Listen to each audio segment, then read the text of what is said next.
ಇದನ್ನು ನೋಡಿ ಕೋತಿ ಮರದಿಂದ ಹಾಸ್ಯ ಹೀರುವಂತೆ ನಗಿತು. 4 ಕಪ್ಪೆಗಳು ಉಳಿದವು. ಎರಡನೇ ಕಪ್ಪೆ ತಿರುಗುವ ಜೇವು ಹಿಡಿದು ತಿಂದಿತು.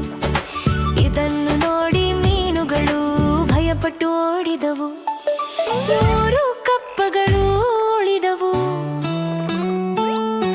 ಮೂರನೇ ಕಪ್ಪೆ ಹೂವಿನ ಮೆಟ್ಟಿಲು ಮೇಲೆ ಹಾರಿತು. ಇದನ್ನು ನೋಡಿ ಹೂಮೆ ಭಯದಿಂದ ಹಾರಿತು. 2 ಕಪ್ಪೆಗಳು ಉಳಿದವು. 4ನೇ ಕಪ್ಪೆ ಗಟ್ಟೆ ಮೇಲೆ ಏರಿತು. ಇದನ್ನು ನೋಡಿ ನೆಗಡಿ ಬದಿಯಿಂದ ಓಡಿತು. 1 ಕಪ್ಪೆ ಮಾತ್ರ ಉಳಿದಿತು. 5ನೇ ಕಪ್ಪೆ ಹೊಳೆಯ ಅಂಚಿನಲ್ಲಿ ನಿಂತಿತು.